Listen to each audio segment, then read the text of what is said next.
Hey friends, and welcome back to our Newfoundland series.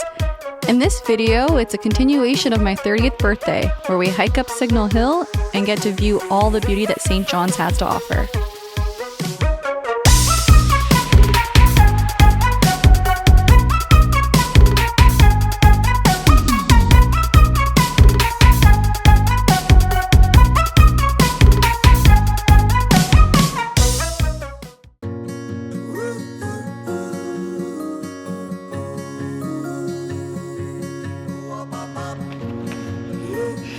That's me today. You're turning 3 today? That's me today. That's me today. When Mike and I made a decision to go to Newfoundland for my 30th birthday, initially we wanted to kind of road trip all throughout it, and dildo was one of the main reasons why Mike wanted to road trip around it. But we kind of had to make a financial decision and decided to stick with St. John's. So when we saw the brewing here, we just had to get a photo of us in front of it. But when we do go back to Newfoundland, we will go to the city of Dildo and actually try the original brewing company there. We did decide to stop at Brewdock because it was right near our hotel.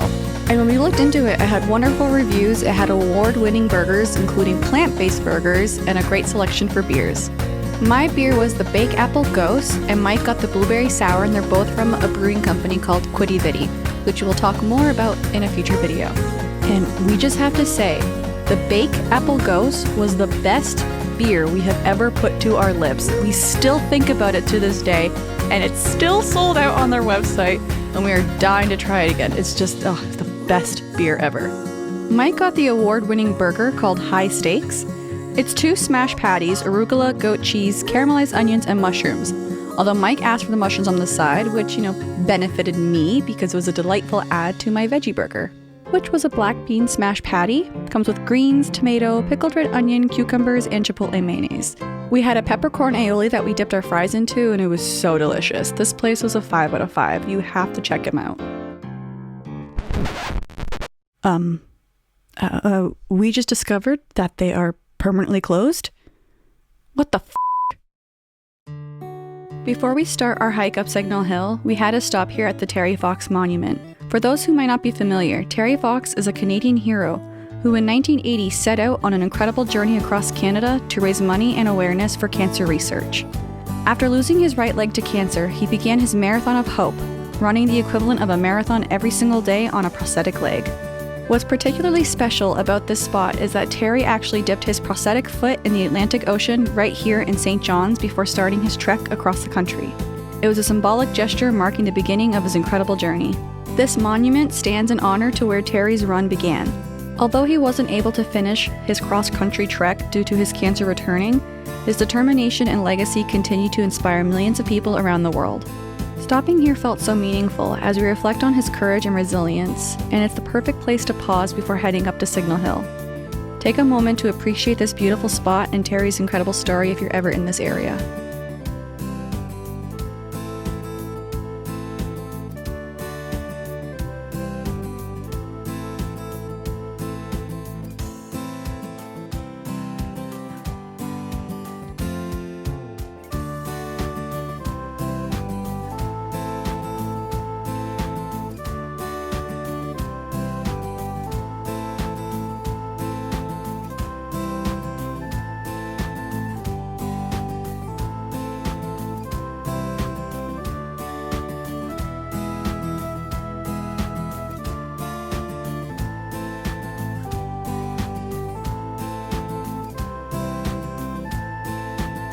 Alright, now let's start making our way up this incredibly steep and hilly road to reach one of the entrance trails to Signal Hill. Let me tell you, this road is no joke. It's a workout on its own, and as we head up, we had to stop quite a few times to catch our breath. A lot of people actually take a cab up to the trail entrance, which, makes a lot of sense. Pussies! But we wanted to challenge ourselves and enjoy the extra workout and, save a bit of cash. Plus, the views as you climb up are worth every step. On our way, we passed the Johnson Geo Center, which is a pretty cool spot, but we'll dive more into detail about that in a future video.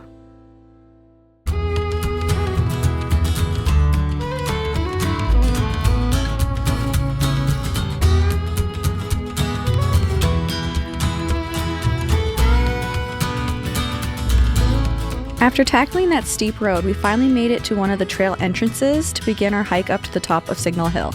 The trail itself is absolutely breathtaking, and we couldn't help but keep stopping to admire the views. Every turn just seemed to offer another stunning perspective of the ocean. The combination of the deep blues of the water, the rugged coastline, and the crisp air was just mesmerizing. It's one of those moments where you can't help but pause and just take it all in. It was honestly hard to believe how beautiful it was here.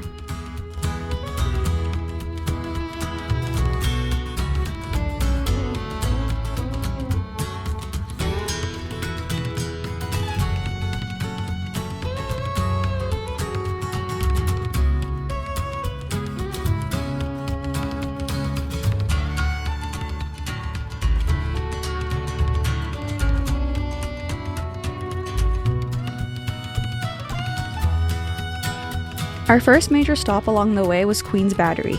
This historic site played an important role in defending St. John's, and we spent some time reading about its history and imagining what it might have been like back then. Plus, the views here were also very incredible.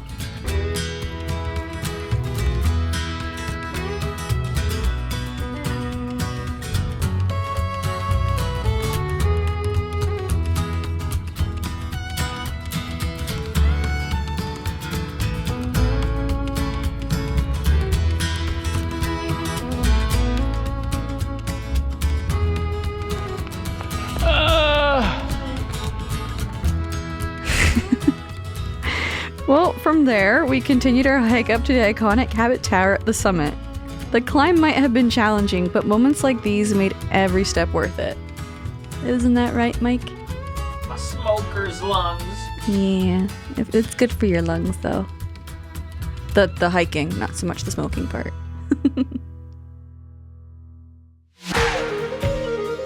Finally reaching the summit of Signal Hill was an amazing feeling. While we were up there, we were lucky enough to catch a cruise ship taking off from the harbor. Watching it slowly make its way out to sea was such a unique experience, and the sound of its horn echoing in that traditional send-off way was such a perfect touch. It really added to the magic of the moment and reminded us of how special this place is. Speaking of special moments, while we were exploring the summit, Mike noticed some Mormon missionaries standing by the directional post. The directional post is a post that shows which direction each country is and how far away it is. But Mike, would you like to explain why you needed to have a chat with these guys? My family's Mormon. It was really cool. It was lovely talking to them. You go, elders. You go, Glen Coco. We headed into Cabot Tower, and wow, this place has so much character. It was built back in the late 1800s to celebrate some big milestones, like 400 years since John Cabot's voyage to North America and Queen Victoria's Diamond Jubilee. But it's also super famous because it's where the first transatlantic wireless signal was received. How cool is that? Once inside, we took some time to explore the exhibits, which really brought the history of this place to life. But the real highlight was heading to the very top of the tower. The observation deck offers some of the most incredible views we've ever seen, and stepping out onto the balcony, which is basically the roof, felt like being on top of the world. You can see everything. The coastline, the ocean that just feels endless, and the whole city below. It's the kind of view that leaves you completely in awe.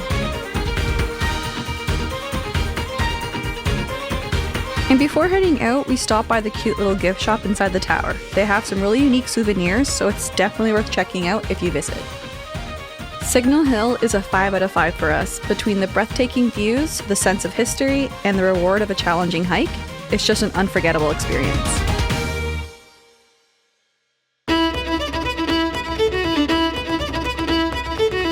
On our way down Signal Hill, we decided to take the North Head Trail. As we started descending the steps carved into the hill, we realized we definitely picked the right way to hike up and down. Going up these steps would have been way more challenging, so we're glad we saved them for the way down. This part of the trail was so unique. We got super close to the waterline and the rocky coastline, and the waves crashing up against the rocks were absolutely insane. It was so cool to be right there in the middle of it all, but it did get a little spooky at times. The trail narrows quite a bit in some spots, and it can get a little dangerous if you're not paying attention. So if you are planning to do this hike, make sure to watch your step and keep your eyes peeled. Seriously, we can't stress that enough.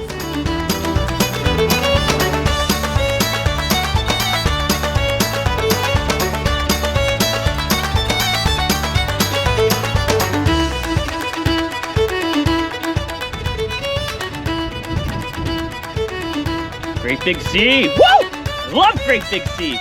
Yeah!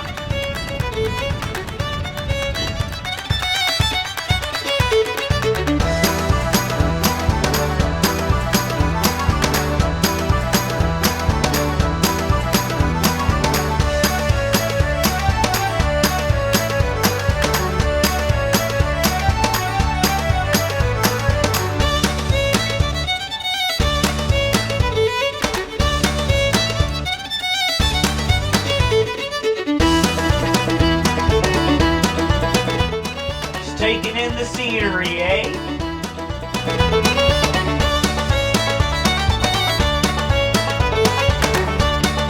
The combination of breathtaking coastal views and the thrill of being so close to the crashing waves, plus the challenge of a narrow, rugged trail made this so unforgettable. It's the perfect balance of adventure and natural beauty, with a touch of history to round it all out.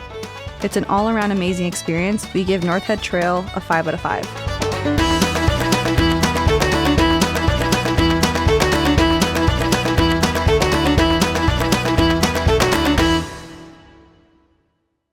On our way back into town, we kept seeing people with these rainbow boxes, and since it was my birthday, we decided to grab something special to stick a candle into so I can make a wish. Turns out the boxes were from Craig's Cookies, the spot right by our hotel. It was our first time trying them and we've been hooked ever since. The flavors change often, so it keeps it fun and the cookies are so delicious. We're giving Craig's Cookies a solid 4 out of 5. Another steep hill. Shocking. Fabulous cookies, Craig. Fabulous, darling, fabulous. While we were in town, we couldn't miss checking out the famous Jellybean row houses. These brightly colored homes are such an iconic part of St. John's and full of charm. If you circle back to our other video on St. John's, we mentioned how during our whale watching trip that our captain explained to us why these houses are painted in such vibrant colors and went into more history of these famous homes. After learning about all of that, we just had to go see them for ourselves. It's a must-see if you're ever here.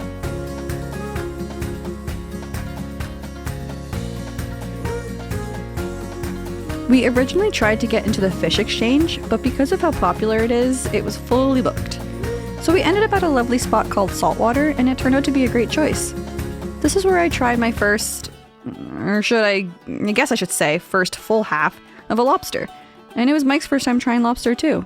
I've had lobster before, but never like this.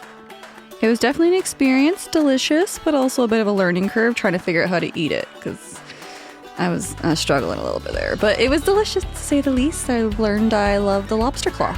For drinks, Mike went with the creamsicle cocktail, which was a dreamy blend of white rum, triple sec, vanilla bean syrup, cream, and orange juice. I got the Passion Whiskey Mule, a fresh take on the classic mule with JP Weiser Deluxe Whiskey, fresh mint, passion fruit juice, soda, and mint. Both were so good and really unique, I liked mine a little bit more. For dinner, I obviously got the lobster, but it came with pasta, sauteed veggies, and a spiced creamy sauce. Absolutely delicious. Mike went for the Saltwater burger, which had ground sirloin, their signature burger sauce, bacon, cheese, crispy onions, and fries. Saltwater was a great spot. The lobster was a highlight, and the drinks were good, even though they were a little bit strong. While the lighting was a little too dim for our liking, we could clearly see why this was a favorite spot for the locals. Overall, we're giving it a solid 4 out of 5.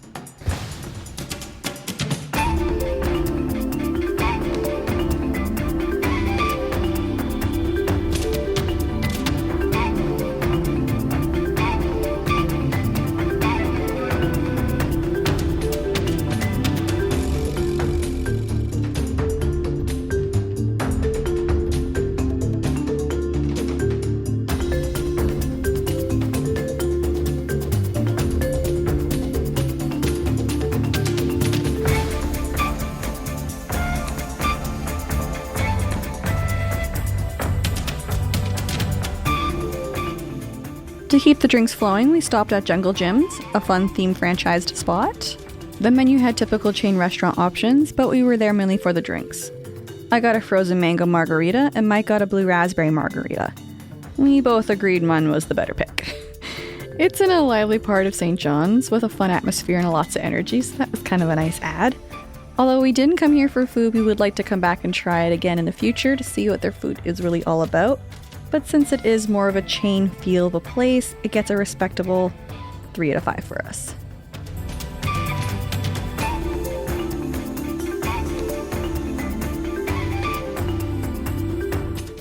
Walking through the nightlife here with a nice buzz had us giggling so much. It was honestly the perfect way to end the day here.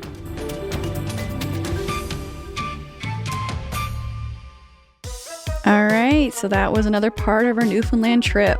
Lunch, Terry Fox, Signal Hill, dinner, and more drinks. It was an unforgettable day in St. John's. We've got more to show you from this trip, so stay tuned for more Newfoundland adventures.